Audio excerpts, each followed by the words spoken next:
어서 오세요. 쉐런네 책방입니다. 반갑습니다.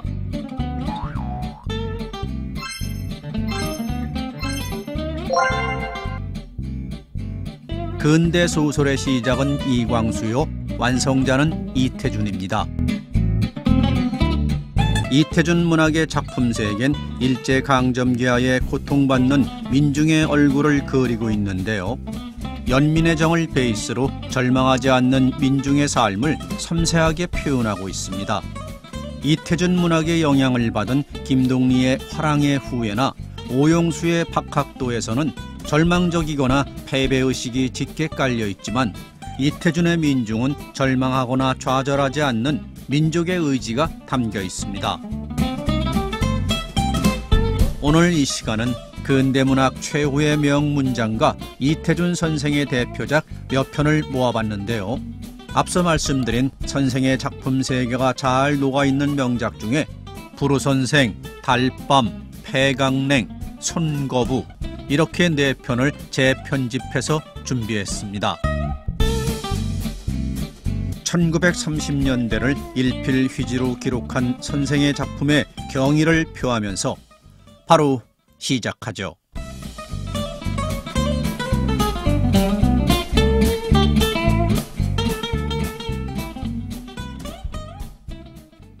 불후선생.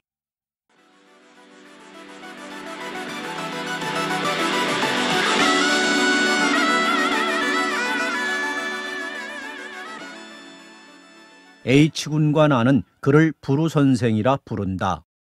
불후선생을 우리가 처음 알기는 작년 여름 돈이동 의신여관에 있을 때다. 하루는 다 저녁 때 늙은 손님 하나가 주인을 찾았다. 이리 오너라! 부르는 소리만은 아마 그 집 대문간에서 나던 소리 중에는 제일 점잖고 위풍이 있었으리라 생각한다. 눈딱불이 주인마님은 안마루에 앉아 저고리 가슴을 풀어헤치고 콩나물을 다듬고 있다가 너무나 놀라워서 허겁지를 해 일어섰던 것이다. 객실이 너저란 많지 우리 같은 무식자들이나 유식자들이라 해도 무슨 보험회사 외교원 같은 입심으로 사는 친구들만 모여들어 그 악은 혼자 부리면서도 늘 밥값은 받는 것보다 떼이는 것이 더 많은 마나님이라 찾아온 손님이 그 목소리만 점잖은 듯하여도 개서 더한 반가움은 없는 듯하였다.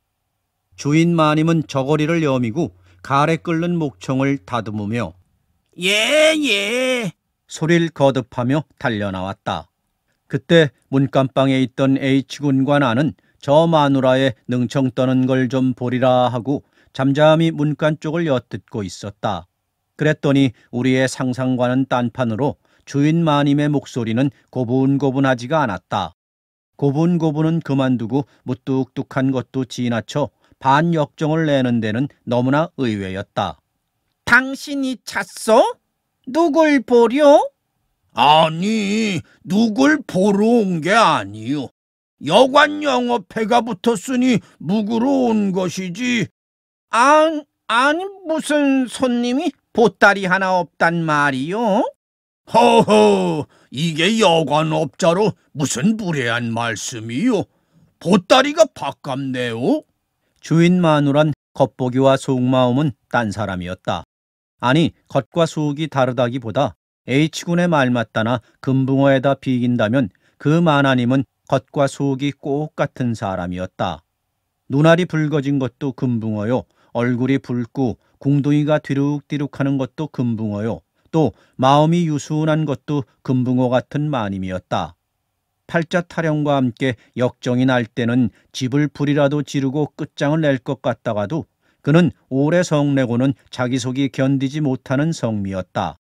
밥값들을 안 낸다고 방마다 문을 열어젖히고 야단을 친 그날일수록 오히려 옷가지를 잡혀다가라도 반찬을 특별하게 차려내 놓는 인정 많은 마나님이었다. 그래서 그날도 처음 나가 말 나오듯 해서야 그 손님이 어딜 문 안에 들어서다니 단박 쫓겨나가고 말 것 같았으나 결국은 우리 있는 옆방으로 방을 정해 들여앉힌 것이다. 과연 그 손님은 목소리만은 점잖스러웠다. 의복이 초췌해 그렇지 신수도 좀스럽거나 막된 사람은 아니었다. 그는 후줄근한 모시 주위에 메꿔 모자는 3년상을 그 모자로만 치르는지 먼지가 덮개로 앉고 배 헝겊조차 땀에 얼룩져 있었다. 탯도리에 벗어놓았다가 다시 집어 툇마루 위에 올려놓은 신발도 그리 대단스럽지는 못한 누루퉁퉁한 고무신이었다. 이 새로 든 손님은 우리 방에서 같이 저녁상을 받게 되었다. 그가 든 방은 겨우 드나드는 문 하나밖에 없어 낮에도 어둡고 바람이 통치 않아 웃돈을 받고 있으려도 못 견딜 방이다. 그래서 주인 마님도 여름만 되면 아예 휴동을 해두고 말기 때문에 늦은 저녁을 불 있는 우리 방에서 같이 먹게 된 것이다. 우린 밥상을 받기 전에 이웃방 손님과 통성을 하였다. 그는 우리에게 존장벌이 훨씬 넘는 중노인으로 이름은 송아무개라 하였다. 그는 별로 말이 없어 한 손으로 부채질만 하면서 밥만 급한 듯 퍼먹었다. 우린 반 그릇도 못 먹을 새에 그의 밥사발은 밑바닥이 긁히는 소리가 났다. 그리고 그는 밥숟갈을 놓자마자 자기 손으로 밥상을 든 채 실례소이다 하면서 우리 방에서 나갔다. 그날 밤이다. 우린 저녁 후에 가까이 있는 파고다 공원에 가서 두어 시간을 보내고 오니까 우리 옆방 그 굴속 같은 어두운 방 속에선 왕왕 글 읽는 소리가 났다. 물론 새로 든 그 방 주인의 소리겠지만 그렇게 청승스럽게 잘 읽는 소리는 처음 들었기 때문에 우린 귀를 빼앗기고 듣고 있었다. 그때는 무슨 글인지 몰랐으나 구론이 기방애니 행음 택반할세 안색이 초체니 하던 마디를 생각해 보면 구론의 어부사를 읽었던 모양이다. 우린 무조건 하고 글소리만에 그에게 경의를 느꼈다.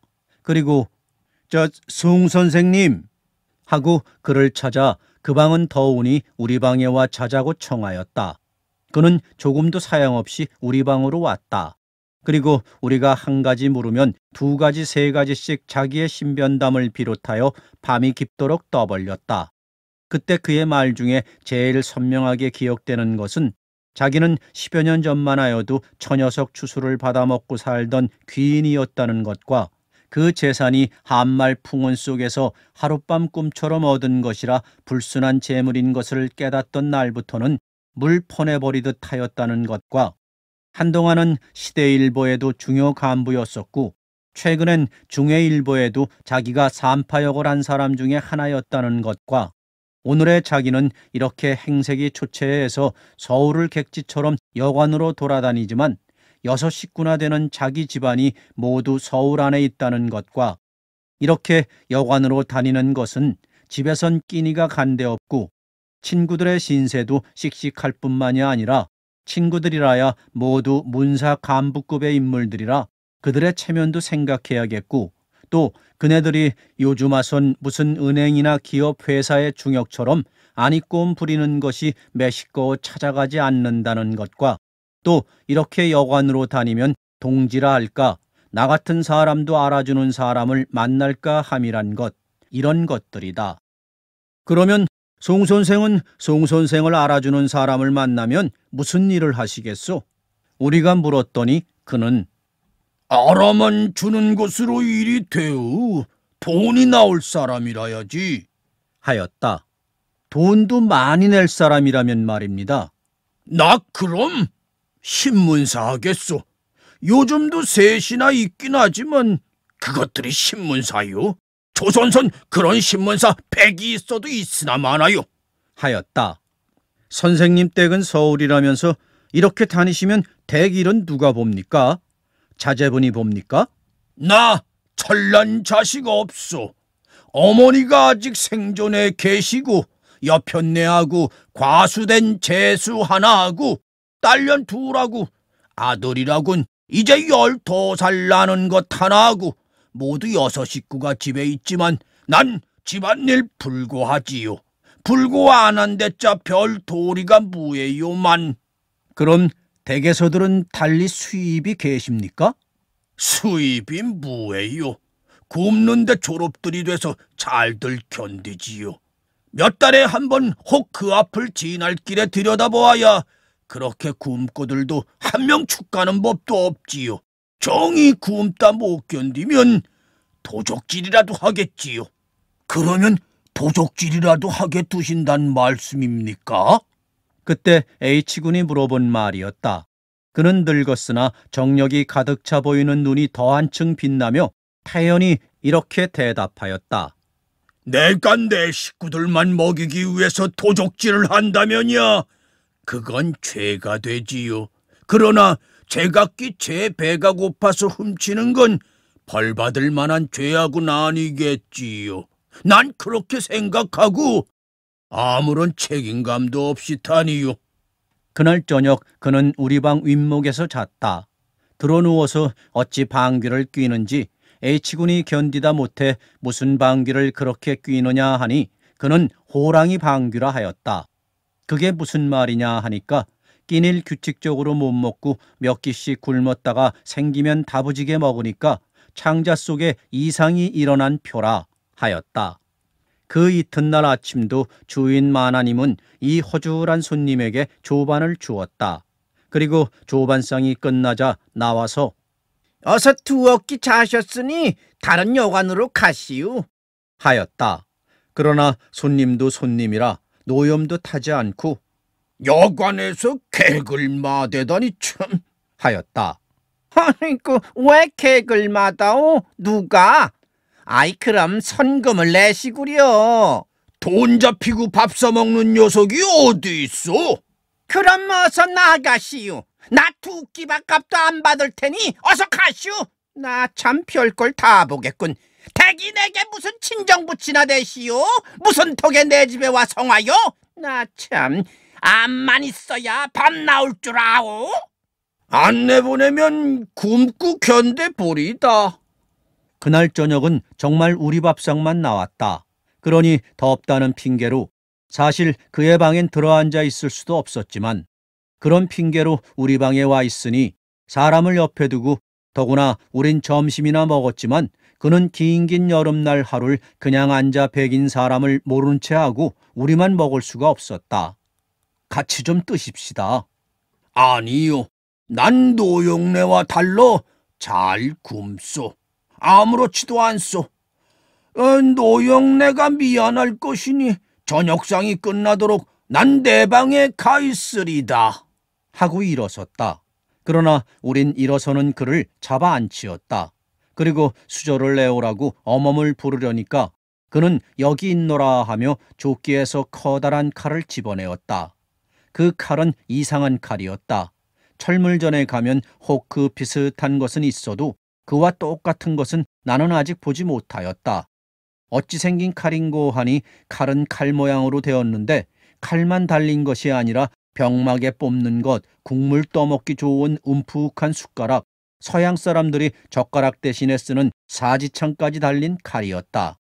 그는 숟가락을 잡아 뽑고 사지창을 잡아 뽑고 하더니 한 끝으론 밥과 국을 떠먹고 한 끝으론 김치 쪽을 찔러 먹는데 젓가락을 들었다 놓았다 하는 우리보다 더 빨리 더 편리하게 먹었다. 그리고 오이지가 긴 것이 있으니까 칼날까지 열어젖히더니 숭덩숭덩 썰어가면서 먹었다. 그 칼은 그에게 없지 못할 무기 같았다. 그는 그 이튿날 아침에도 우리 조반상에서 그 완비한 무기를 사용하였다. 그리고 우리가 밖에 나갔다 저녁에 들어오니 그는 자기 방에도 우리 방에도 있지 않았다. 주인 마님에게 물어본 즉 내쫓았어 했다. H군과 나는 그가 없어진 것을 적이 섭섭하게 느끼었다. 그래서 며칠 동안은 그의 인상을 이야기하며 그를 부루 선생이라 부르기 시작한 것이다. 우리가 이 부루 선생을 다시 만나보기는 그 후 한 달쯤 지나 삼청동에서다. 그는 석양이 가까운 그늘진 삼청동 골짜기에서 그 곡선미도 없는 비쩍 마른 몸뚱이를 벌거벗고 서서 돌 위에서 무엇을 털럭털럭 밟고 있었다. 가만히 보니 두루마기는 빨아서 풀밭에 널어놓고 적삼과 중이를 말리다 말고 구김살을 펴느라고 밟고 섰는 꼴이었다. 저런 궁상 좀 보게. 하고 우린 웃었으나 그가 부루 선생인 것을 알고는 반가워 그냥 지나쳐지지가 않았다. 아, 이게 웬일들이시오? 하고 말은 그가 먼저 내었다. 네, 송 선생을 여기서 뵙겠습니다, 그리요. 하고 우리가 바투가지 못하고 머뭇거리니까 아이고, 이거 실례요. 하고 껄껄 웃었다. 그러면서도 여전히 털럭털럭 빨래를 밟는다. 아, 왜 댁에 들어가 빨아 입지 않으시고 손수 이렇게 하십니까? 빨래 좀 해 입으려고 집에 들어갔더니 집이 없어졌구려. 예? 없어지다니요? 잡혀먹고 3, 4년이 되도록 이자나 어디 물어왔소. 우린 벌거벗은 그와 마주섰기 민망하여 길게 섰지는 못하고 이내 헤어졌다. 우린 그의 곁을 지날 때 땅바닥에 펼쳐놓은 조그만 손수건 위에서 그의 전 소유물을 일별할 수 있었다. 전 소유물이라야 노랗게 쩐 참대 물뿌리 하나, 유지 부채 하나, 반 남아 다른 빨래비누 하나, 그리고는 예의 그 칼인데 역시 그 칼이 제일 값나가는 재산 같았다. 그 후 우리는 부루 선생을 거의 잊고 있었다. 그러다가 내가 어제 우연히 행길에서 그를 만난 것이다. 하하, 이거 이공 아니시오? 참 반갑소이다. 그가 먼저 날 알아보고 손을 내밀었다. 나도 반가웠다. 그러나 그를 초췌한 행색 그대로 다시 만나는 것은 조금 섭섭하였다. 그간 어떻게 지내셨습니까? 무슨 사업이나 잡으셨습니까? 사업이라니요? 그저 그렇지요. 그런데 이공, 내가 시방 시장하오. 어디 좀 들어가 앉읍시다. 그리고 내 이야기도 좀 들어주시오. 나는 그와 어느 청요리집으로 들어갔다. 이공, 그렇게 낙관이던 그의 눈엔 눈물이 핑그르 어리었다. 네, 사람 목숨처럼 궁상스럽고 질긴 게 없구려. 왜 그렇게 언짢은 말씀을 하십니까? 더운 걸 좀 자시겠습니까? 아무개나 값싼 것으로 시키시오. 내가 죽을 걸 살지 않았소. 글쎄, 신상이 매우 상하셨습니다. 상하다 뿐이겠소. 월여 전에 전차길을 건너다가 그만 전차에 뒤통수를 받쳤지요. 그걸 그 당장에 전차쟁이들이 하자는 대로 못난 체하고 쫓아가 병원에 입원을 하고 고쳤더면 그다지 생고생은 안 했을 것인데 그 녀석들 욕을 몇 마디 하느라고 고집이 나서 따라가질 않고 그저 바람을 쐬고 다녔구려. 아, 그랬더니 골속이 붙지 않나요? 이런 제기. 그러니 벌써 며칠 뒤라 전기회사로 찾아갈 수도 없고 병원으로 가자니 돈이 있기라오. 그냥 그러고 쏘다니다가 어떤 친구의 집에 갔더니 그 친구의 아들이 의학교에 다닌다게 좀 봐달라고 하지 않았겠소. 그랬더니 골이 썩기를 시작하니 다른 데와 달라 일주일 안에 일을 당하리라는 구려. 일이 별일이요. 죽는 거 아니겠소. 슬그머니 겁이 듭디다 그려.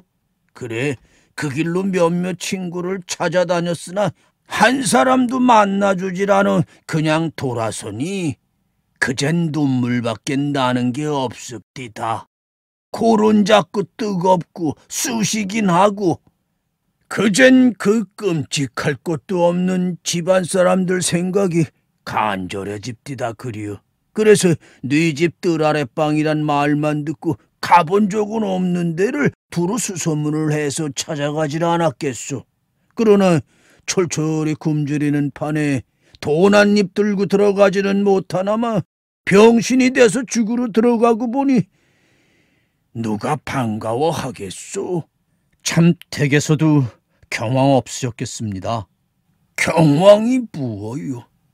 그래도 나만인 건 어머니밖에는 없습디다.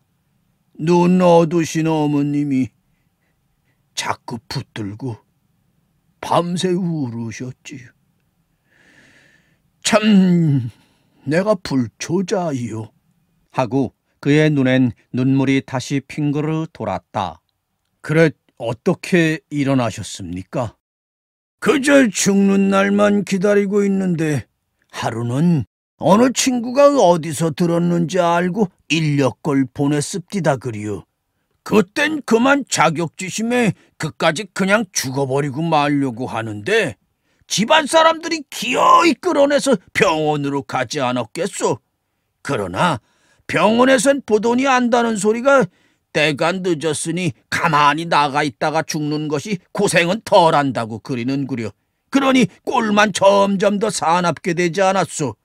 그래, 죽더라도 칭언을 안 할 테니 수술을 하라고 했지요. 뭐 내가 살고파서 수술을 하라고 한 건 아니요. 경칠놈의 세상 사람을 너무 조롱을 하는 것 같더라니 아기 받쳐 대들은 셈이지요. 그래서 이렇게 다시 살아났구려. 그때 죽었으면 편했을 걸. 다시 이렇게 욕인 줄 모르고 살아다니는구려. 참 머리에 험집이 크게 나셨군요.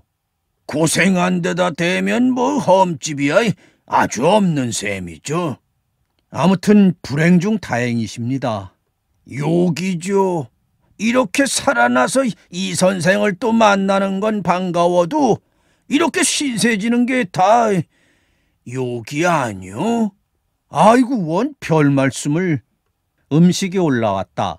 나는 배갈병을 들어 그의 잔에 가득히 부었다. 드십시오. 예. 그런데 요즘 일중 문제가 꽤 주의를 끌지요? 한다. 글쎄요. 저는 그런 방면엔 문외한이올시다. 하니 에이그 그럴 리가 있어. 저렇게 발발한 청년 시기에 요즘 극동풍운이 맹랑해지거든.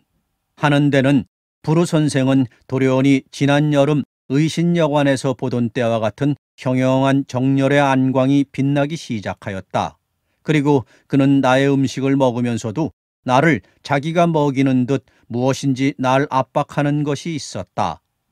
청요리집을 나와서 송 선생 어디로 가시렵니까? 하니 아무데로나 가지요. 어서 먼저 가시오.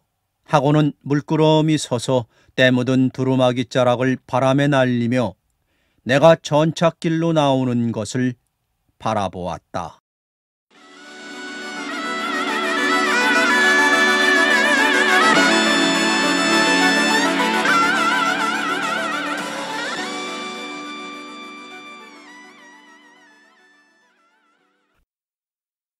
달밤. 성북동으로 이사 나와서 한 대여새 되었을까? 그날 밤 나는 보던 신문을 머리맡에 밀어 던지고 누워 새삼스럽게 여기도 정말 시골이로군 하였다. 무엇 바깥이 컴컴한 걸 처음 보고 시냇물 소리와 쏴하는 솔바람 소리를 처음 들어서가 아니라 황수건이란 사람을 이날 저녁에 처음 보았기 때문이다. 그는 말 몇 마디 사귀지 않아서 곧 못난이란 것이 드러났다. 이 못난인 성북동의 산들보다 물들보다 조그만 지름길들보다 더 나에게 성북동이 시골이란 느낌을 풍겨주었다. 서울이라고 못난이가 없을 리야 없겠지만 대처에서는 못난이들이 거리에 나와 행세를 하지 못하고 시골에선 아무리 못난이라도 마음 놓고 나와 다니는 때문인지 못난인 시골에만 있는 것처럼 흔히 시골에서 잘 눈에 뜨인다. 그리고 또 흔히 그는 태고대 사람처럼 그 우둔하면서도 천진스러운 눈을 가지고 자기 동리에 처음 들어서는 손에게 가장 순박한 시골의 정취를 돋아주는 것이다.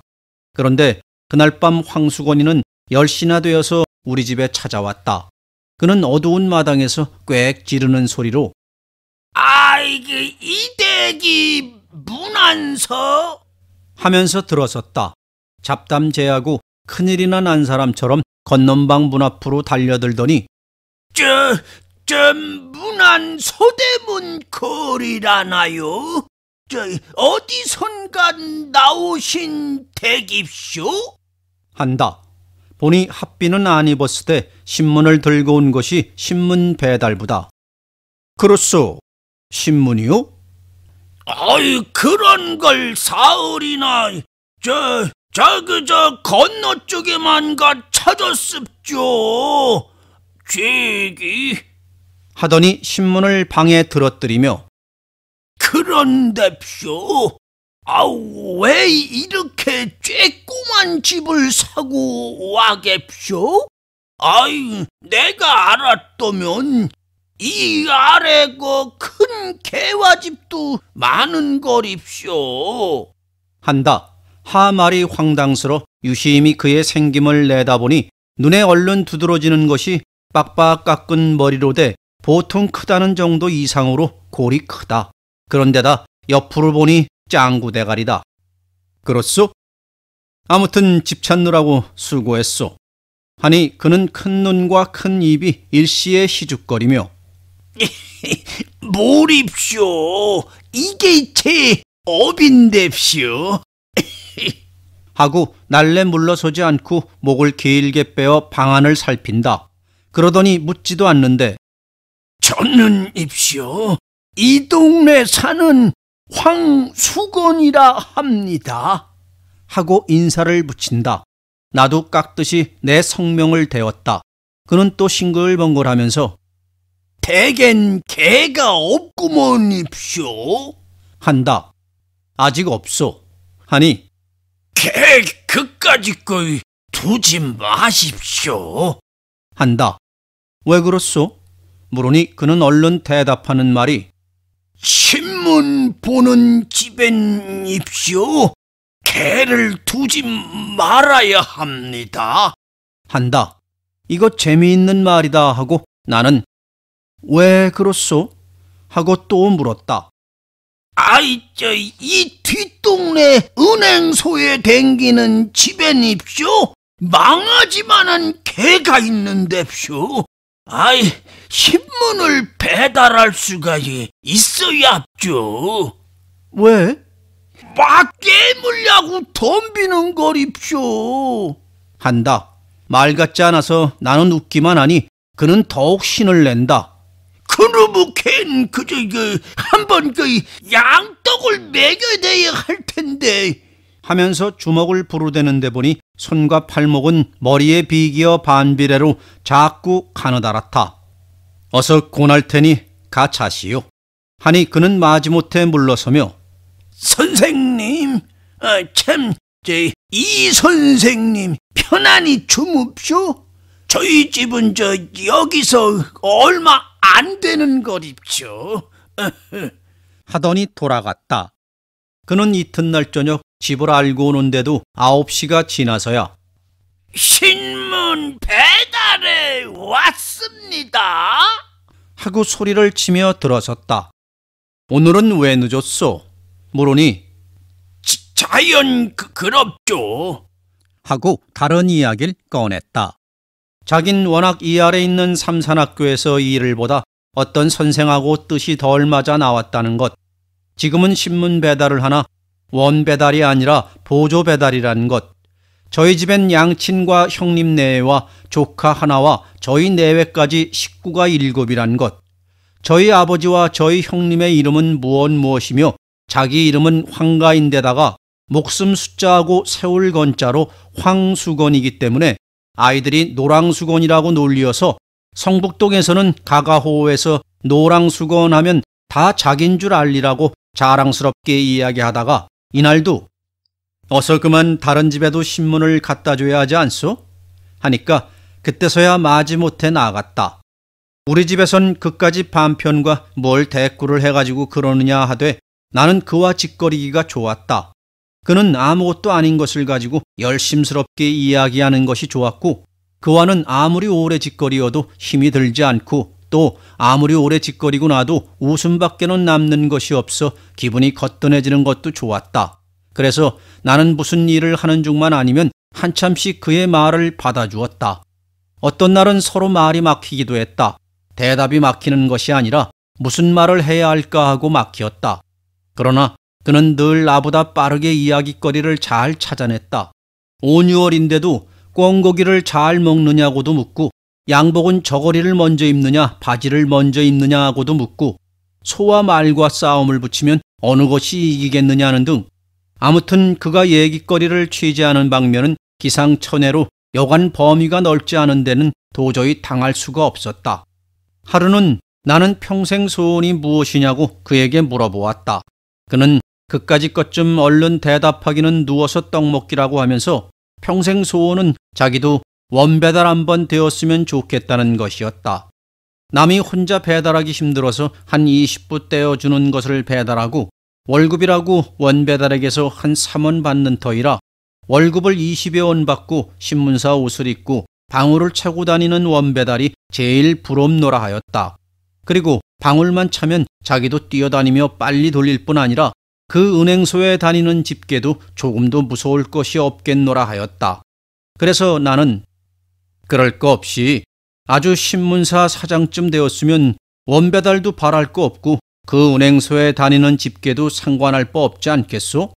한즉 그는 둥그레지는 눈알을 한참 굴리며 생각하더니 나는 그렇겠네 라고 하면서 자기는 경란이 없어 거기까지는 바랄 생각도 못하였다고 무릎을 치듯 가슴을 쳤다. 그러나 신문 사장은 이내 잊어버리고 원배달만 마음에 박혔던 듯 하룬 바깥마당에서부터 뭐라고 떠들어대며 들어왔다. 아이고 이게 이쪽 동네는 말이지. 아이고 이 선생님 이 선생님 캡쇼? 저도 내일부턴 원배달이 올시다. 오늘 밤만 자면 입쇼. 한다. 자세히 물어보니 성북동이 따로 한 구역이 되었는데 자기가 맡게 되었으니까 내일은 배달복을 입고 방울을 막 떨렁거리면서 올 테니 보라고 한다. 그리고 사람이란 게 그러게 무엇든지 끝을 바라고 붙들어야 한다고요. 라고 나에게 일러주면서 신이 나서 돌아갔다. 우리도 그가 원배달이 된 것이 좋은 친구가 큰 출세나 하는 것처럼 마음속으로 진실로 즐거웠다. 어서 내일 저녁에 그가 배달복을 입고 방울을 차고 와서 쭈럭거리는 것을 보리라 하였다. 그러나 이튿날 그는 오지 않았다. 밤이 늦도록 신문도 그도 오지 않았다. 그 다음 날도 신문도 그도 오지 않다가 사흘째 되는 날에야 이날은 해도 지기 전에 방울소리가 요란스럽게 우리 집으로 뛰어들었다. 어디 보자 하고 나는 방에서 뛰어나갔다. 그러나 웬일일까? 정말 배달복에 방울을 차고 신문을 들고 들어서는 사람은 황수건이가 아니라 처음 보는 사람이다.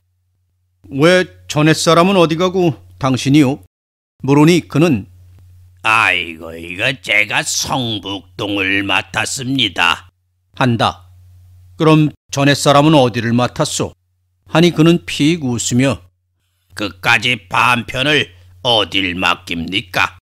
배달부로 쓰려다가 똑똑지 못하니까 안 쓰고 말았나 봅니다. 한다. 그럼 보조 배달도 떨어졌소? 하니 아이고 그럼요. 여기가 따로 한 구역이 된걸요.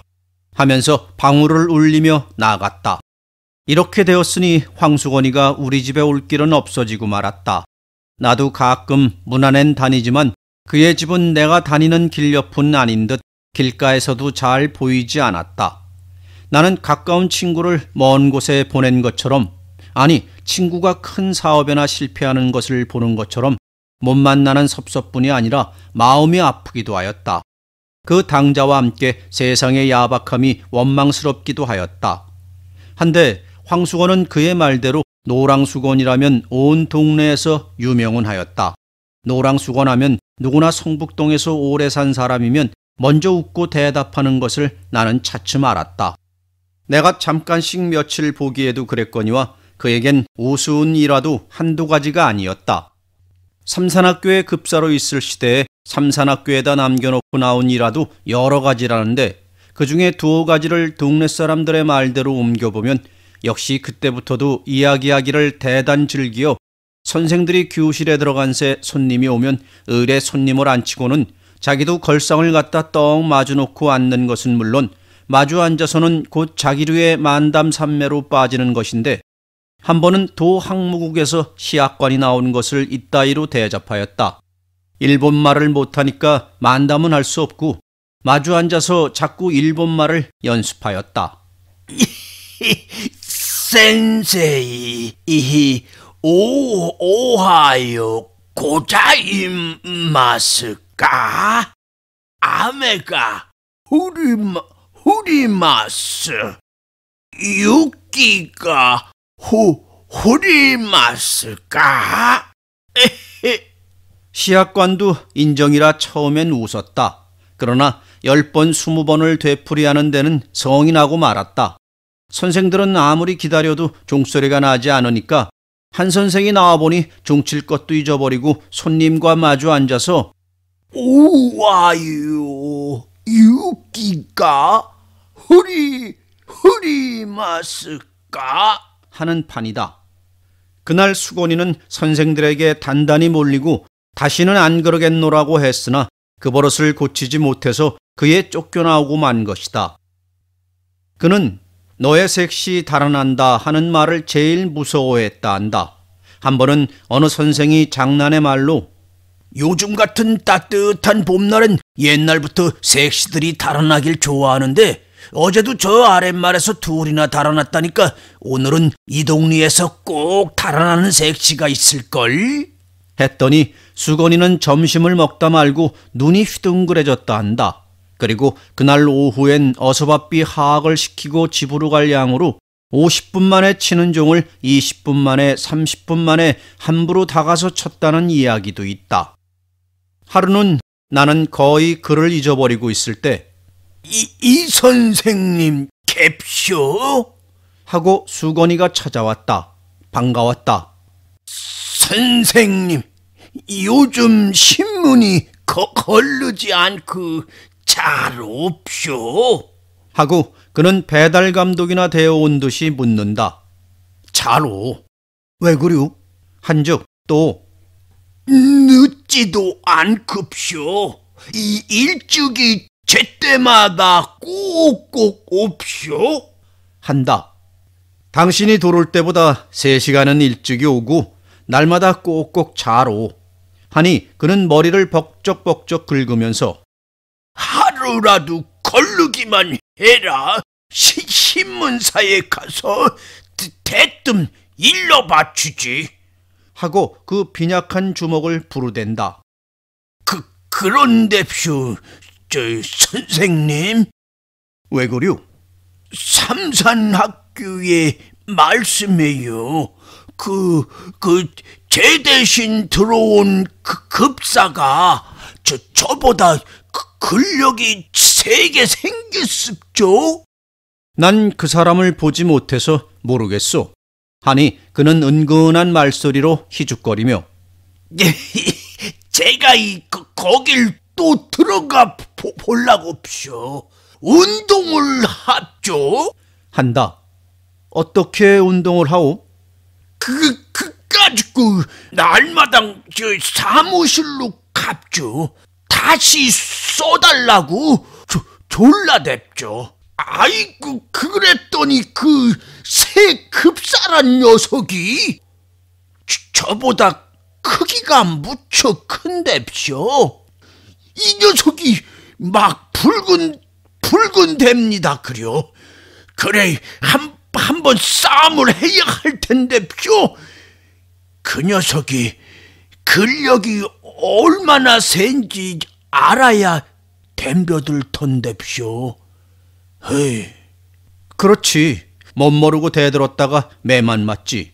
하니 그는 한 걸음 다가서며 또 은근한 말을 한다. 그래서쇼. 어쩌녁엔 큰 돌멩이를 하나 굴려다가 삼산학교 대문에다 놨었죠. 그리고 오늘 아침에 가보니깐 없어졌는데쇼. 이 녀석이 나처럼 억지로 굴려다 버렸는지 번쩍 들어다 버렸는지 그만 못 봤거든입쇼. 제기를. 하고 머리를 긁는다. 그러더니 갑자기 무얼 생각한 듯 손뼉을 탁 치더니 아이 그런데쇼, 제가 온 건입쇼. 댁에선 우두를 넣지 마시라고 왔습죠. 한다. 우두를 왜 넣지 말란 말이오?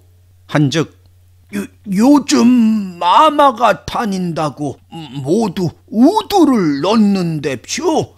우두를 넣으면 사람이 근력이 없어지는 법인데쇼.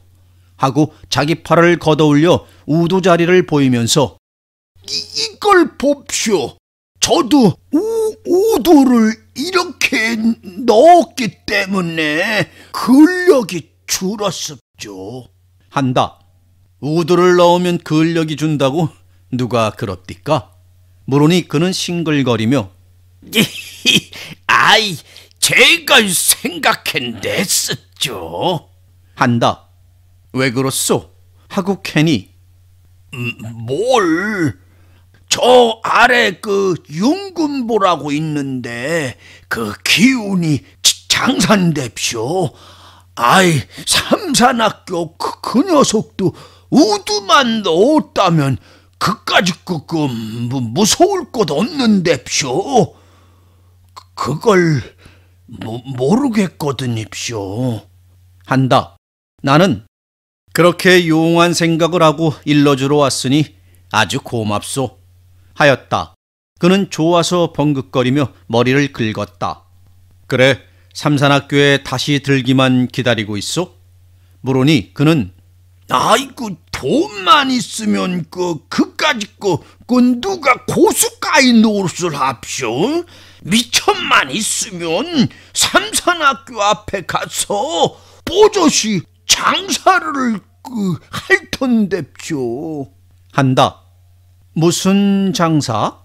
아이고, 방학될 때까지 참이 장사도 하고쇼. 가을부턴 군밤 장사, 외떡 장사, 습자지, 도화지 장사 막 합쇼. 삼산학교 학생들이 저를 어떻게 좋아하겠쇼. 저를 선생들보다 낮게 치는데쇼. 한다. 나는 그날 그에게 돈 3원을 주었다. 그의 말대로 삼산학교 앞에 가서 뻐젓이 참외 장사라도 해보라고. 그리고 돈은 남지 못하면 돌려오지 않아도 좋다 하였다. 그는 3원 돈에 덩실덩실 춤을 추다시피 뛰어나갔다. 그리고 그 이튿날 선생님 잡수시라 굽쇼. 하고 나 없는 때 참외 3개를 갖다 두고 갔다. 그리고는 온 여름 동안 그는 우리 집에 얼른하지 않았다. 들으니 참외 장사를 해보긴 했는데 이내 장마가 들어 미천만 까먹었고, 또 그까짓 것보다 한 가지 놀라운 소식은 그의 아내가 달아났단 것이다. 저희끼리 금술은 괜찮았건만 동서가 못 견디게 굴어 달아난 것이라 한다. 남편만 남 같으면 따로 살림나는 날이나 기다리고 살 것이나 평생 동서 밑에 살아야 할 신세를 생각하고 달아난 것이라 한다. 그런데 요 며칠 전이었다. 밤인데 달포만의 수건이가 우리 집을 찾아왔다. 웬 포도를 큰 것으로 대여섯 송이를 종이에 싸지도 않고 맨손에 들고 들어왔다. 그는 벙긋거리며 아이, 선생님 잡수라고 사왔습죠. 하는 때였다. 웬 사람 하나가 날쌔게 그의 뒤를 따라 들어오더니 다짜고짜로 수건이의 멱살을 움켜쥐고 끌고 나갔다. 수건이는 그 우둔한 얼굴이 새하얗게 질리며 꼼짝 못하고 끌려나갔다. 나는 수건이가 포도원에서 포도를 훔쳐온 것을 직각하였다. 쫓아나가 매를 말리고 포도값을 물어주었다. 포도값을 물어주고 보니 수건이는 어느 틈에 사라지고 보이지 않았다. 나는 그 5송이의 포도를 탁자 위에 얹어놓고 오래 바라보며 아껴 먹었다. 그의 은근한 순정의 열매를 먹듯 하나를 가지고도 오래 입안에 굴려보며 먹었다. 어제다. 문 안에 들어갔다 늦어서 나오는데 불빛 없는 성북동 길 위에는 밝은 달빛이 깁을 깐 듯하였다. 그런데 포도원길을 올라오노라니까 누가 말지도 못한 목청으로 새끼와 납니다 가다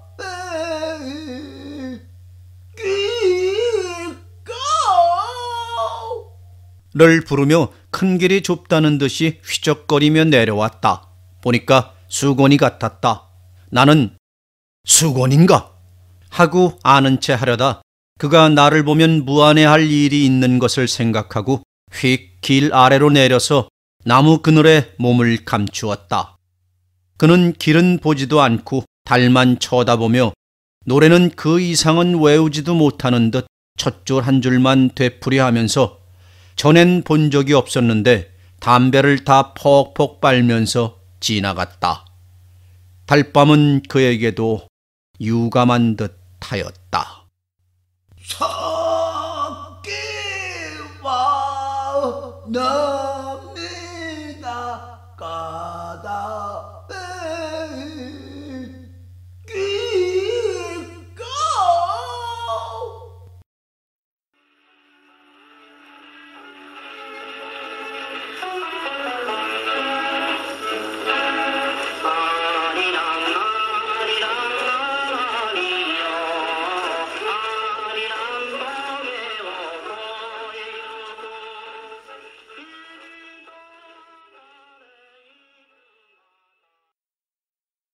폐강냉. 다락에는 제1강산이라 부병루라 빛낡은 편액들이 걸려있을 뿐 새 한 마리 앉아있지 않았다. 고요한 그 속을 들어서기가 그림이나 찢는 것 같아 혀는 축대 아래로만 어정거리며 다락을 우러러본다. 질퍽하게 굵은 기둥들, 힘내닿는 대로 밀어던진 첨차와 촉가지의 깎음새들, 이조의 문물다운 우직한 순정이 군데군데서 구수하게 풍겨나온다. 다락에 비겨 대동강은 너무나 차다. 물이 아니라 유리 같은 것이 부병루에서도 한 뼘처럼 들여다 보인다. 푸르긴 하면서도 마름에 포기포기 흐늘거리는 것, 조약돌 사이사이가 미꾸리라도 한 마리 엎드렸기만 하면 숨쉬는 것까지 보일 듯 싶다. 물은 흐르나 소리는 없다. 수도국 다리를 빠져 청류벽을 돌아서는 비단필이 헐쩍 펼쳐진 듯 질펀하게 깔려나갔는데 하늘과 물은 함께 저녁 노래 물들어 아득한 장미꽃밭으로 사라져버렸다. 연광정 앞으로부터 까뭇까뭇 널려있는 마상이와 수상선들 하나도 움직여 보이지 않는다. 끝없는 대동벌에 점점이 놓인 구릉들과 함께 잠옷 유구한 맛이 난다. 혀는 피우던 담배를 내어던지고 저고리 단추를 여미었다. 단풍은 이제부터 익기 시작하나 날씨는 어느덧 손이 시리다. 조선 자연은 왜 이다지 슬퍼 보일까? 혀는 부여에 가서 낙화암이며 백마강의 호젓함을 바라보던 생각이 난다. 혀는 평양이 10여 년 만이다.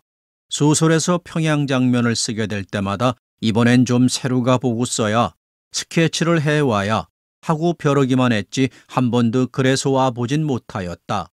소설을 위해서뿐 아니라 친구들도 가끔 놀러오란 편지가 있었다. 학창 때 사귄 벗들로 이것부의 의원이요 실업가인 김도 있고 어느 고등보통학교에서 조선어와 한문을 가르치는 박도 있건만 그들의 편지에 한 번도 용기를 내어본 적은 없었다. 이번에 받은 박의 편지는 놀러오란 말이 있던 편지보다 오히려 현의 마음을 끌었다. 내 시간이 반이 없어진 것은 자네도 짐작할 걸세.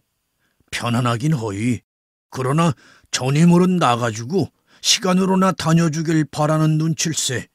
나머지 시간이라야 그리 오래 지탱돼 나갈 학과 같지는 않네. 그것마저 없어지는 날 나도 그때 아주 손을 씻어버리려 아직은 지싯지싯 붙어있네. 하는 사연을 읽고는 갑자기 박을과 만나주고 싶었다. 만나야만 할 말이 있는 것은 아니지만 손이라도 한번 잡아주고 싶어 전보만 한 장 치고 훌쩍 떠나 내려온 것이다. 정거장에 나온 박은 수염도 깎은 지 오래어 터부룩한 데다 버릇처럼 자주 찡그려지는 비웃는 웃음은 전에 못 보던 표정이었다. 그 다니는 학교에서만 지시찌읒 붙어 있는 것이 아니라 이 시대 전체에서 긴치 않게 여기는 지시찌읒 붙어 있는 존재 같았다. 현은 박의 그런 지시찌읒함에서 선뜻 자기를 느끼고 또 자기의 작품을 느끼고 그만 더 울고 싶게 괴로워졌다. 한참이나 붙들고 섰던 손목을 놓고 그들은 우선 대합실로 들어왔다. 할 말은 많은 듯 하면서도 짓거려보고 싶은 말은 골라낼 수가 없었다. 이내 다시 일어나 현은 나 좀 혼자 걸어보고 싶네 하였다. 그래서 박은 저녁에 김을 만나가지고 대동강가에 있는 동일관이란 요정으로 나오기로 하고 현만이 모란봉으로 온 것이다. 오면서 자동차에서 시가도 가끔 내다보았다. 전에 본 기억에 없는 새 빌딩들이 꽤 많이 늘었었다.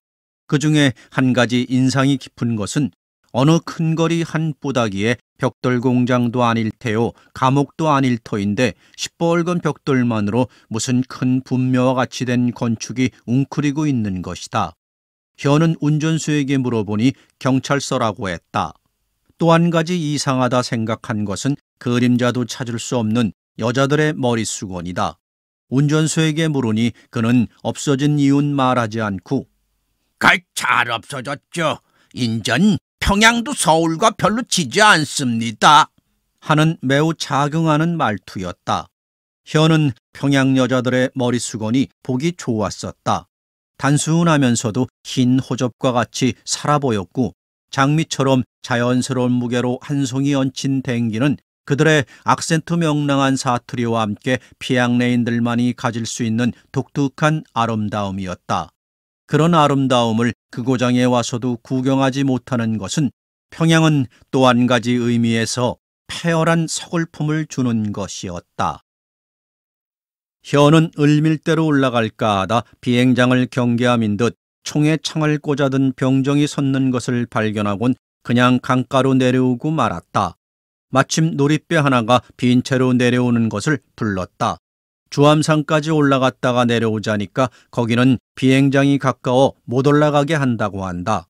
그럼 노를 젓지는 말고 흐르는 대로 동일관까지 가기로 하고 배를 탔다. 나뭇잎처럼 물 가는 대로만 떠가는 배는 낙조가 다 꺼져버리고 강물이 어두워서야 동일관에 닿았다. 이 요릿집은 강물에 내민 바위를 의지하고 지어졌다.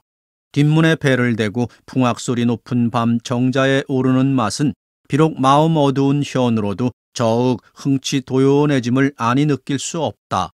먹을 줄 모르는 술이나 이번엔 사양치 말고 받아먹자. 박을 위로해주자 생각했다. 박은 김을 데리고 와 벌써 두 기생으로 더불어 자리를 잡고 있었다. 김의 면도자리 푸른 살진 볼과 기생들의 가벼운 옷자락을 보니 현은 기분이 다시 한번 개인다. 이 사람 자네도 김군처럼 면도나 좀 하고 올 게지. 저런 색시들 반옥에. 하고 박은 씩 웃는다.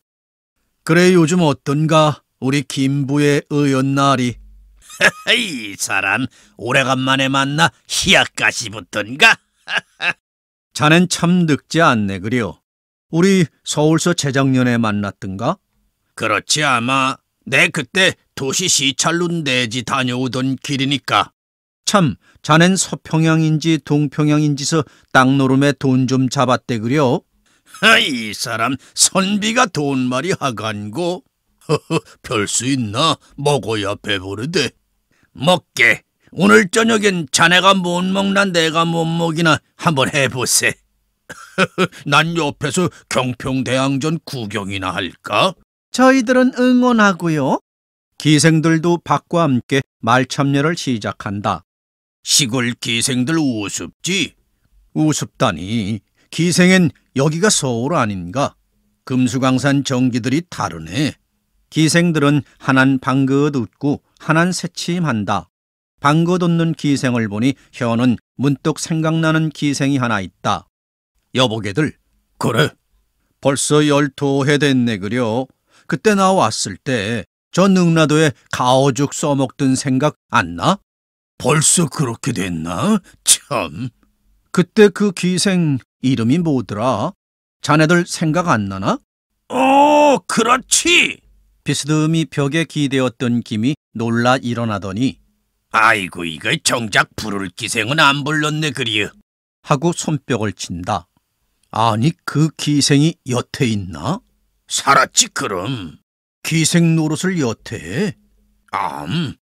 오라 하고 박도 그제서야 생각나는 듯이 무릎을 친다. 그때도 현이 서울서 내려와서 이 세 사람이 능라도에 어중놀이를 차렸다. 한 기생이 특히 현을 따라 그때만 해도 문학청년 기분이던 현은 영월의 손수건에 시를 써주고 둘이만 부병로를 배경으로 하고 사진을 다 찍고 하였었다. 아니, 지금 나이가 몇 살일 텐데 아직 기생 노릇을 해? 난 생각은 나도 이름도 잊었네. 그리게 이번엔 자네가 제발 좀 데리고 올라가게.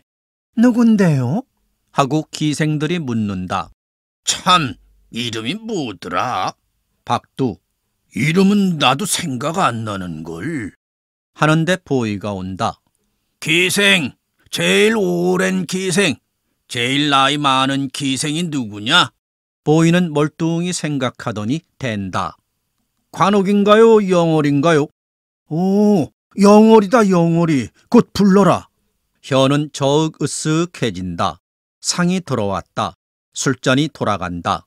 그간 술 좀 뱉나? 박이 현에게 잔을 보내며 묻는다. 웬걸, 술이야 고악할 수 있던가 어디. 망할 자식, 가긍어구나. 하긴 너희 따위들이 밤낮 글 써야 무슨 덕분에 술차례가 가겠니? 오늘 내 신세지. 아닌 게 아니라. 하고 김이 또 현에게 잔을 내어 밀더니 현군도 인젠 방향 전환을 하게 한다. 방향 전환이라니? 간 누구? 뭐래든가 그 동경가 글 쓰는 사람 있지? 있지. 그 사람 선견 있는 사람이야. 하고 김은 감탄한다. 아이 자식아, 잔이나 받아라. 듣기 싫다. 하고 현은 김의 잔을 불이 나게 마시고 돌려보낸다. 박이 다 눈두덩을 내려쓸도록 모두 얼근해진 뒤에야 영월이가 들어섰다. 흰 저고리에 옥색 치마, 머리도 가림자만 약간 옆으로 탔을 뿐 시체 기생들처럼 물들이거나 지지거나 하지 않았다. 미닫이 밑에 사뿐 앉더니 좌석을 휙 둘러본다. 김과 박은 어쩌나 보느라고 아무 말도 않고 영월과 현의 태도만 번갈아 살핀다. 영월의 눈은 현에게서 무심히 스쳐지나 박을 넘어뛰어 김에게 머무르더니 영감 오래간만이외다 그리요. 하고 쌍긋 웃는다. 하이, 자네 눈도 인전 무댔네 그려. 자넬 반가워할 사람은 내가 아니야. 기생이 정말 속으로 반가운 손님한텐 인사를 안 한답니다. 하고 슬쩍 다시 박을 거쳐 현에게 눈을 옮긴다. 과연 명기록은 척척 받음수가. 하고 김이 먼저 잔을 드니 영월은 선뜻 상머리에 나앉으며 술병을 든다. 웃은 지 오래나 눈속은 그저 웃는 것이 옛 모습일 뿐 눈시울에 거무스름하게 그림자가 깃들인 것이나 볼이 훌쭉 꺼진 것이나 입술이 가시시 메마른 것은 너무나 세월이 자국을 깊이 남기고 지나갔다. 자네 나 모르겠나? 현이 담배를 끄며 묻는다. 어서 잔이나 드시라오요. 잔을 드는 현과 눈이 마주치자 영월은 술이 넘는 것도 모르고 얼굴을 붉힌다. 자네도 세상살이가 고단한 걸세 그려. 피차 일반인가 봅니다. 언제 오셨나요? 하고 현이 마시고 주는 잔에 가득히 붓는 대로 영월도 사양하지 않고 받아 마신다. 전엔 하얀 나비 같은 수건을 썼더니 참 수건이 도로 쓰고퍼요. 또 평양말을 더 또렷또렷하게 잘했었는데 손님들이 요샌 서울말을 해야 좋아한답니다. 그깟 놈들. 그런데 박군, 어째 평양와 수건 쓴 걸 볼 수 없나? 건 이 김부의 의원 영감께 물어볼 문제일세. 이런 경세가들이 금령을 내렸다네. 그렇다더군 참. 누가 아나 이 빌어먹을 자식들. 이 자식들아, 너희야말로 빌어먹을 자식들인 게 그까지 수건 쓴 게 보기 좋을 건 매며 이 평양분에만 해도 1년에 그 수건값 보고 당기값이 얼만지 알기나 허나들?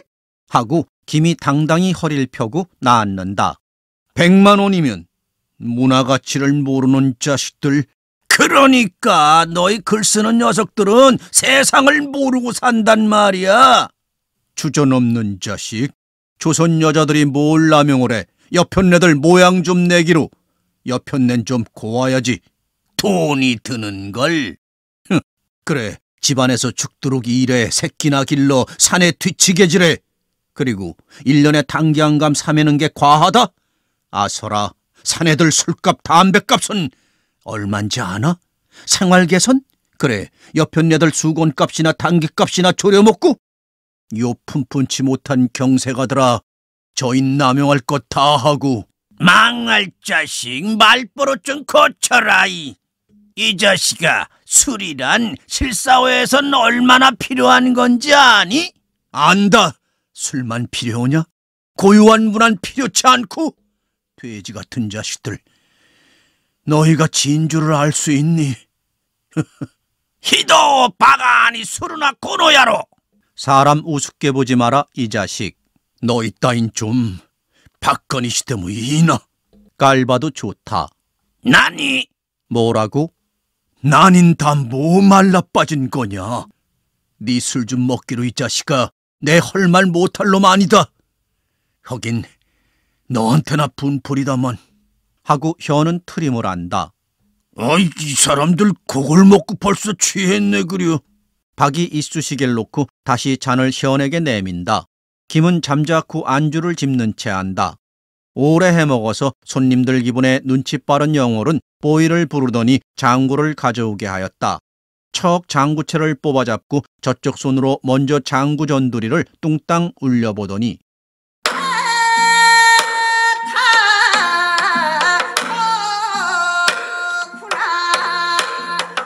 하고 불러내기 시작한다. 현은 물끄러미 영월의 핏줄 일어선 목을 건너다 보며 조끼단추를 끌렀다. 부들부들 떨리는 손으로 상머리를 두드려 본다. 그러나 자기에겐 가락이 생기지 않는다. 방황하러 오곤나 하고 받는 사람은 김뿐이다. 현은 더욱 가슴속에서만 끓는다. 이런 땐 소리라도 한마디 불러내었으면 얼마나 속이 시원하랴 싶어진다.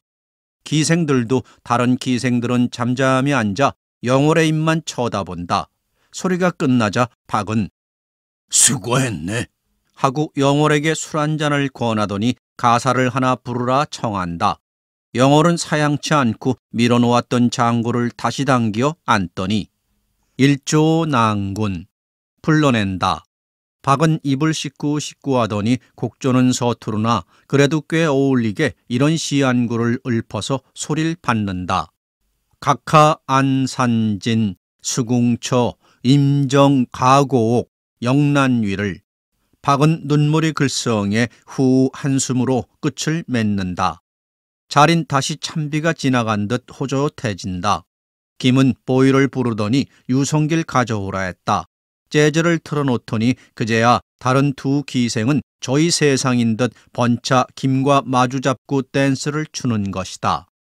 영월은 잠자코 현의 곁으로 온다.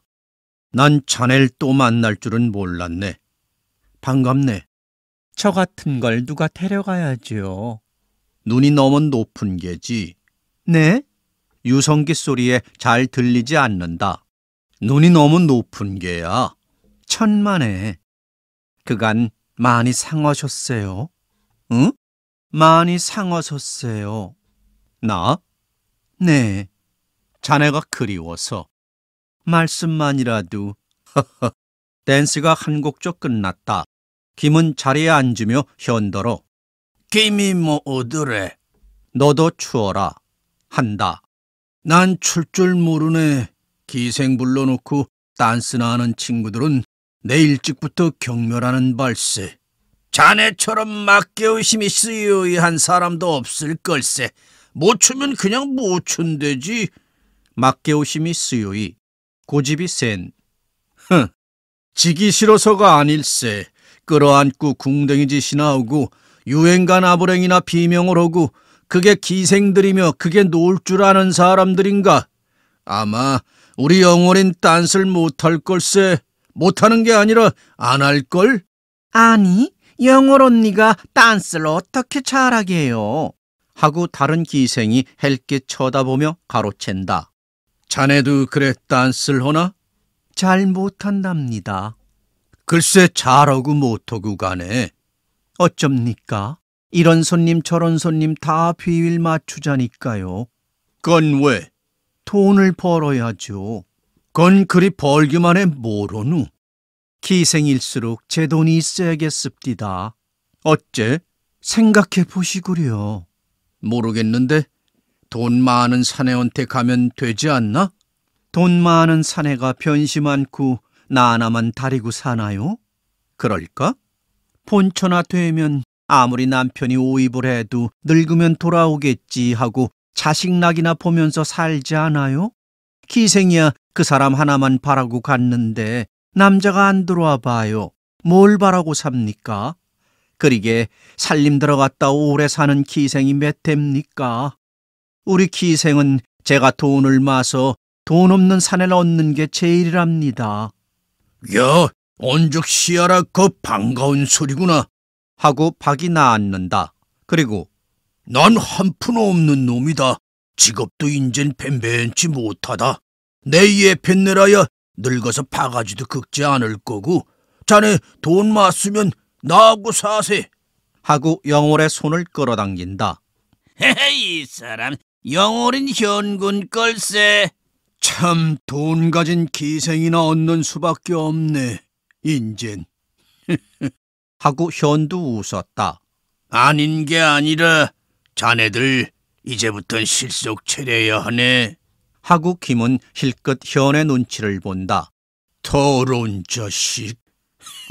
너희가 아무리 꼬장꼬장한 채 해야 뭐 이 자식. 하더니 현은 술을 깨려고 마시던 사이다 컵을 김에게 사이다째 던져버린다. 깨지고 뛰고 하는 것은 유리컵만이 아니다. 기생들이 그리로 쏠린다. 보이들도 들어온다. 이 자식 되나 안 되나 우린 이래봬도 우리는. 하고 현의 두리두리해진 눈엔 눈물이 핑 어리고 만다. 아이가 이런 데서 뭘. 이 사람 취했네 그래. 나가 바람 좀 쐬세. 하고 박이 부산한 자리에서 현을 이끌어낸다. 현은 담배를 하나 집으며 복도로 나왔다. 이 사람아, 김군 말 좀 고지식하게 탄할 게 뭔가? 그까진 무슨 소용이야. 내가 취했나 보이. 내가 김군이 미워 그리나. 자넨 들어가 보게. 현은 한참 난간에 의지에 섰다가 슬리퍼를 신은 채 강가로 내려왔다. 강엔 배 하나 지나가지 않는다. 바람은 없으나 등골이 오싹해진다. 강가에 흩어진 나뭇잎들은 서리빨이 끼쳐 은정이처럼 번뜩인다. 번뜩이는 것을 찾아 하나씩 밟아본다. 이상견빙지. 주역에 있는 말이 생각났다. 설을 밟거든 그 뒤에 얼음이 올 것을 각오하란 말이다. 현은 술이 확 깬다. 저고리 섣을 염이나 찬 기운은 품속에 사무친다. 담배를 피우려 하나 성량이 없다. 이상견빙지. 밤 강물은 시체와 같이 차고 고요하다.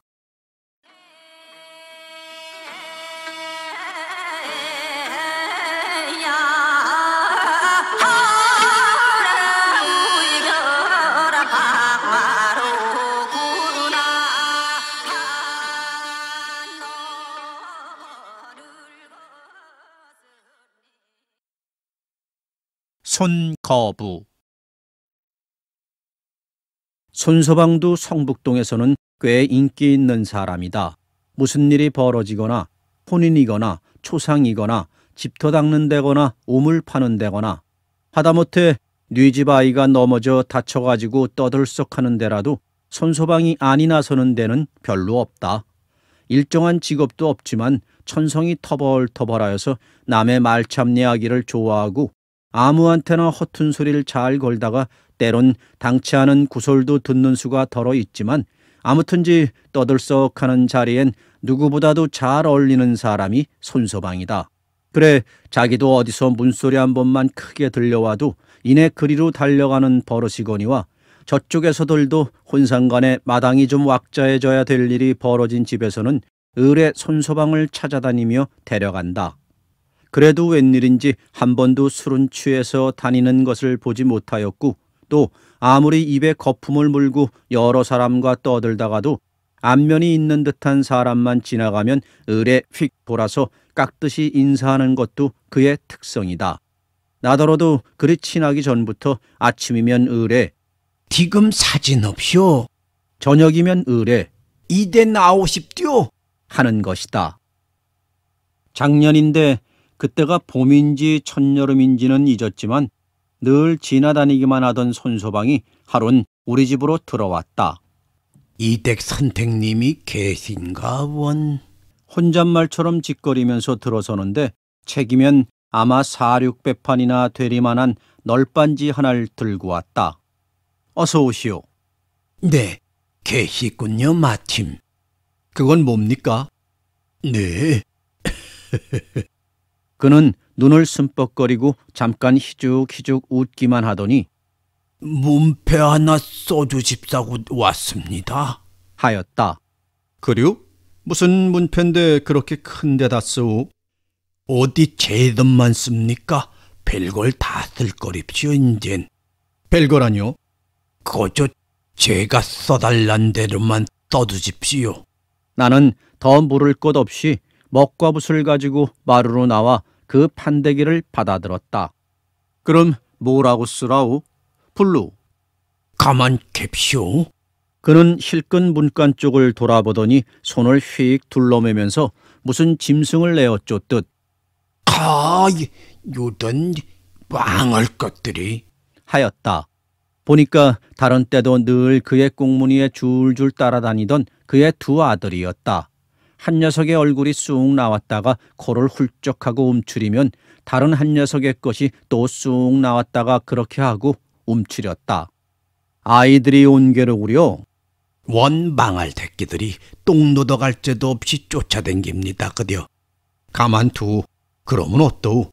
어서 들어오래우. 하니까 그는 점잖게 그덤 들어들 와. 하고 혀를 찢찢 채웠다.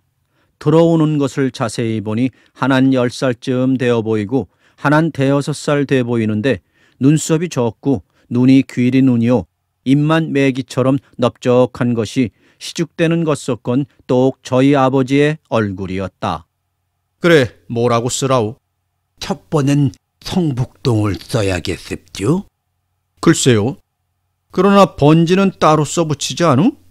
그리고 호주의 이름만 크게 쓰지. 우리도 그렇게 했는데. 안 옳시다. 그 따로따로 통가십디오. 모두 한데 쓰시고 아주 남자가 몇이요 여자가 몇이요 장자엔 누구요 차자엔 누구다고 다 써두십시오. 그래야 만약에 손포막수 호굴조사를 와도 여러 말 없이 간단 말씀이야요. 그럴듯하오. 그래 이렇게 큼직한 걸 가져왔구려. 그더문요. 하고 그는 코를 벌lun거리며 그 귀리 눈에 저희 작은 아들의 볼기짝을 투덕투덕 거리었다. 난 이런 문패를 처음 써볼 뿐 아니라 호구조사 오는 순사한테 방패막이로 한다는 그의 말이 우습기도 하고 또 그의 어리석함에 일종의 취미도 느끼었다. 우선 첫머리엔 고양군 숭인면 성북리라고 쓰고 거기가 몇 번지요? 물었다. 번지 그까짓 것 안 쓰면 어떻습니까? 왜 안 쓴단 말이오? 아, 장자 차자 이름을 다 쓴다면서 정작 번지를 안 쓰면 되우? 어딘 아직 번지 없답니다. 번지가 없다뇨? 그게 개턴뚝에다 딘 딥이죠. 이들테면 국유딥이디요. 알아들으시겠습니까? 그대 인제 면에서 나와 번지를 먹여주기 전엔 아직 못옵니다.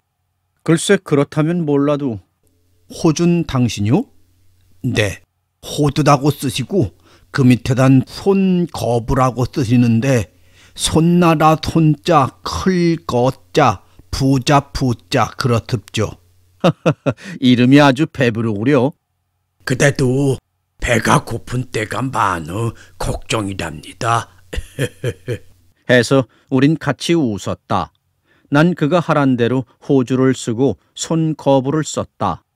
그럼 장자를 쓰기 전에 손소방 부인부터 쓰는 게 옳지 않우?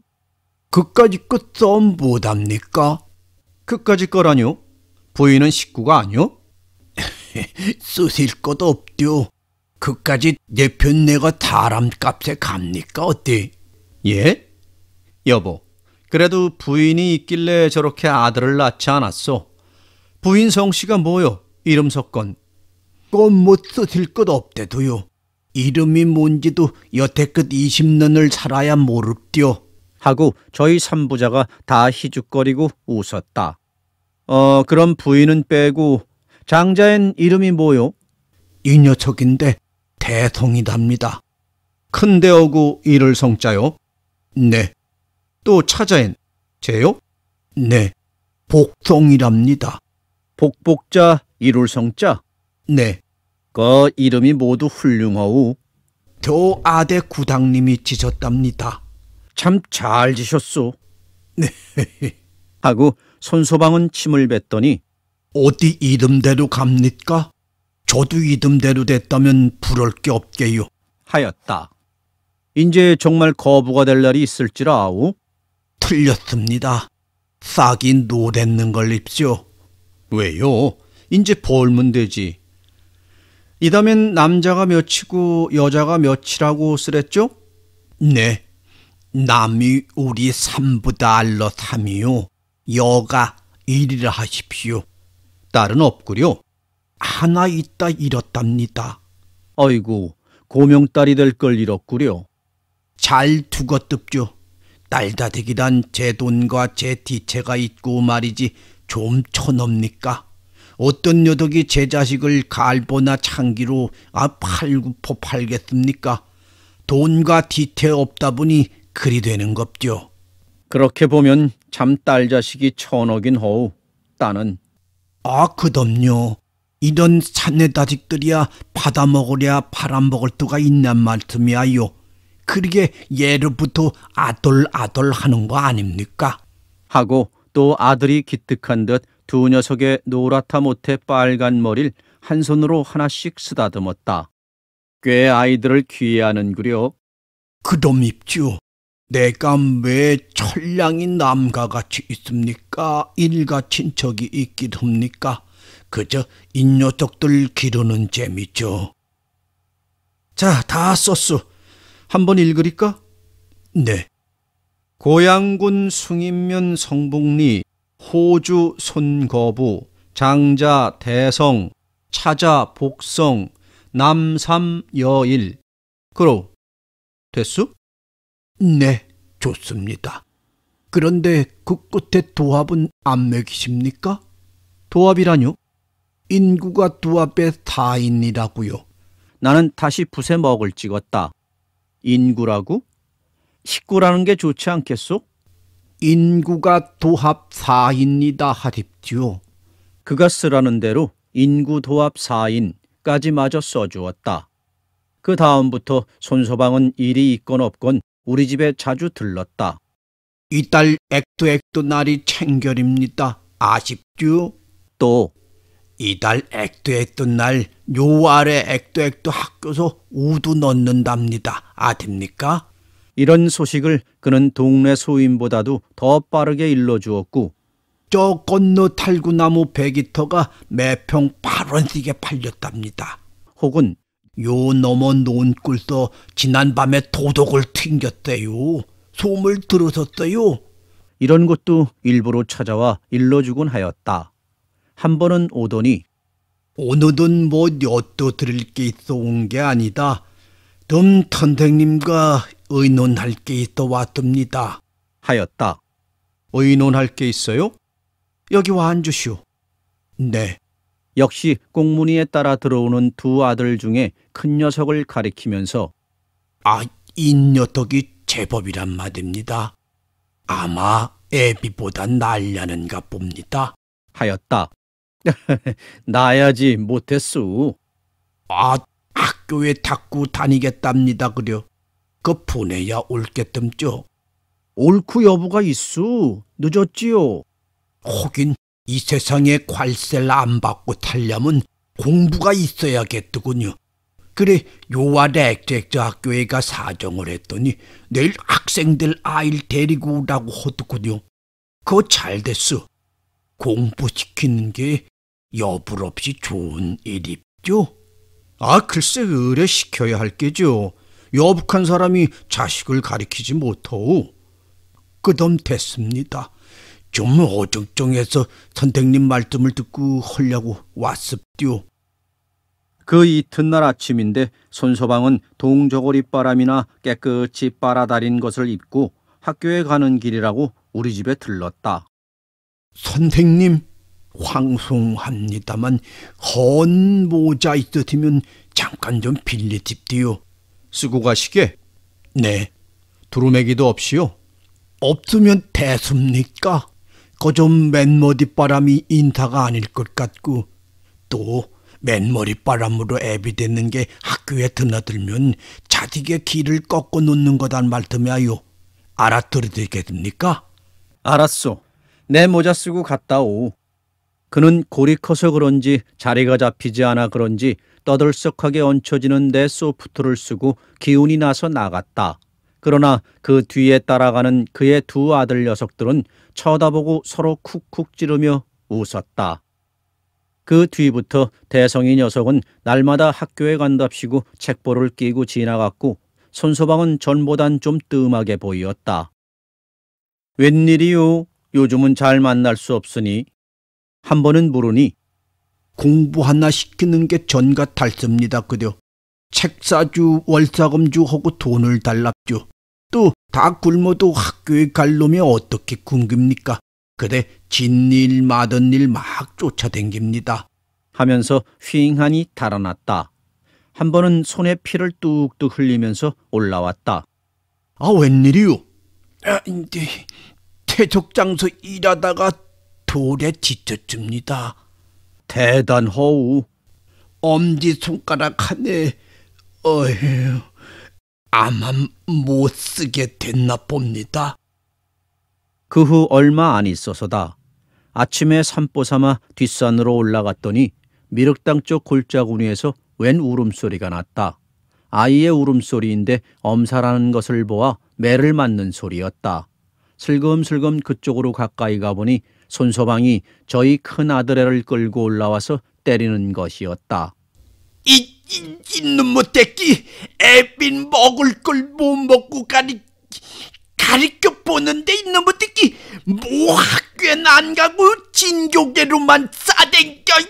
목에 핏대가 일어선 손서방은 회초리라기보다 몽둥이에 가까운 나무로 아들을 못 달아나게 두 손을 묶어 쥐고 등떨미를 내려 패였다. 그러는데 이내 어디선지 태중이라도 만삭에 가까운 듯한 그의 아내가 무거운 걸음을 비틀거리며 달려들었다. 글쎄 왜 아일 죽이려 들어. 걔가 잘못했수 어디? 학교서 오지 말랬단 걸 어떡하우 그럼. 아들이 이내 어미에게 휩세자 손서방은 더 때릴 수가 없어 침을 베었고 매를 놓았다. 학교도 왜 오지 말래? 아 원다금을 안 냈나 후원회비를 안 냈나. 그놈의 새끼 핑계지. 핑계가 다 뭐야. 마전집 아이가 와 그리는데 선생 말길 못 알아듣는다고 오지 말랬다고 그리던 걸 그래. 벨놈의 학교 다 봤어. 못 알아들으면 알아듣도록 가르쳐주는 게 아니라. 나는 그날 학교 사람 하나를 만나 이 대성의 이야기를 물어보았더니 전응하예요. 당초에 그것도 웬만해야 가르쳐 먹지 않아요. 아주 세대가리인걸 하는 것이었다. 며칠 뒤에 손서방이 그 문패, 그의 말대로 별걸 다 쓴 문패를 다시 떼어들고 왔다. 역시 그의 뒤엔 대성이 복송이가 줄레줄레 따라 들어왔다. 어서. 네. 그제 아침에 아들 또 하나 낳습니다. 저런 순산하셨소? 네, 국밥 잘 먹습니다. 참 반가우. 제 이름 하나 지어주십시오. 아주 문패에다도 써주십자고 이렇게 떼들고 왔습죠. 이름요? 네, 대성이 복성이 오고 성자가 행렬자처럼 됐더니 무슨 성의로 하나 더 주십시오. 구정님도로 마주치시래지요. 요즘 안 계시답니다. 아무자나 좋은 자로 하나 지십시오. 그려. 아무자나 좋은 자? 손서방이 셋째 아들은 왜 되길 바라오? 어디 이름 대도 됩니까? 그래도 그는 잠깐 먼 산을 쳐다보더니 이놈은 글을 잘해서 국록을 좀 먹게 됐으면 좋겠습니다. 하였다. 국록? 그럼 녹자로 합시다. 복록자가 있으니 손녹성이라. 그거 참 괜찮우? 녹생이 좋겠습죠. 손녹쟁이라 부르기도 십당 좋은데죠.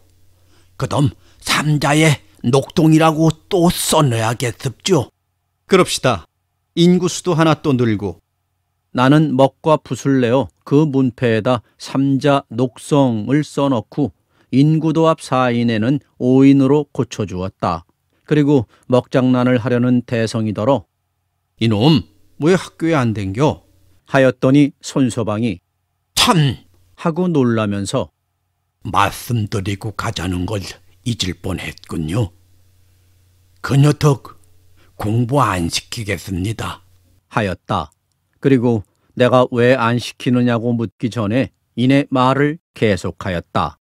뭐 대학교까지나 시켜야지. 그렇지 않군 무슨 회사나 상점 고시가이밖엔 못 된다니. 그걸 누가 시킵니까?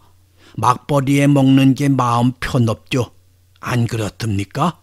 그래 학교 저도 닫고 데리러 오고 저도 그냥 댕기겠다는 걸 애저녁에 고만두라고 말렸습니다. 글쎄요. 나는 대성이가 산에서 매맞던 것을 보았고 그 학교 선생에게서 들은 말도 있어서 손서방의 말이 거짓인 것을 아나 그냥 고지 듣는 채 할 수밖에는 없었다. 녹생이 자꾸 불러야 입에 오르디. 고맙습니다. 손서방은 아들 이름 하나 더 넣은 문패를 들고 두 아들의 앞을 서서 우쭐렁거리며 나갔다. 나가다 말고 다시 돌아서더니 참 모레가 기다는 날이랍죠. 그날은 기 다뒀나 안 다뤘나 도살 나온답니다. 기 꼭 다딥죠. 괜히 하고 나갔다.